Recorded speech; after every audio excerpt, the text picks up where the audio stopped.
తాజా 30 దువ్వాడ జగన్నాథం సినిమా మీద అల్లు అర్జున్ ఎన్నో ఆశలు పెట్టుకున్నారు. హ్యాట్రిక్ సాధించవచ్చని భావించారు. దిల్ రాజు కూడా ఇలాంటి అంచనాతోనే ఉన్నారు. కానీ సినిమా రిలీజ్ అయిన తర్వాత మాత్రం ప్రేక్షకుల నుంచి డివైడ్ టాక్ వచ్చింది.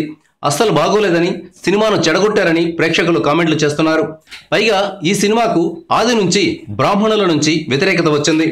వారిని శాంతింపజేయడానికి దర్శకుడు హరీష్ శంకర్ పాటల్లో కొన్ని మార్పులు కూడా చేశారు. ఇంత చేసినా సినిమాపై నెగిటివ్గా కామెంట్లు చేసేవారు ఎక్కువగా ఉంటున్నారు. ఎవరి కామెంట్లు ఎలా ఉన్నా కలెక్షన్ల పరంగా మాత్రం డీజే దుమ్ము రేపాడు. ఫస్ట్ డే వరల్డ్ వైడ్ 30 కోట్ల రూపాయలకు పైగా వసూలు చేశాడని ట్రేడ్ పండితులు చెప్తున్నారు.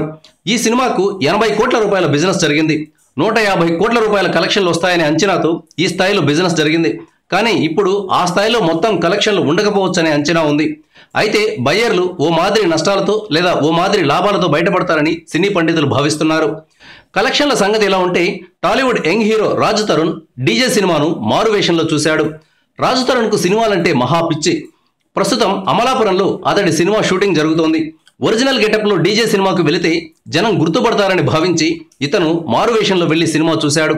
ఈ మేరకు మారువేషంలో ఉన్న ఫోటోను రాజు తరుణ్ సోషల్ మీడియాలో షేర్ చేశాడు. గడ్డం, విగ్గు, కళ్లద్దాలు, క్యాప్ ధరించి డీజే చూశాడు. అల్లు అర్జున్ పైన తనకు ఎంత ప్రత్యేకమైన అభిమానం ఉందో రాజు తరుణ్ చాటి చెప్పాడు. Thank you viewers. ఈ వీడియో మీకు నచ్చితే లైక్ బటన్ టచ్ చేయండి. తాజా 30 ఛానల్కు సబ్స్క్రైబ్ చేయండి. మీ మిత్రులకు షేర్ చేయండి.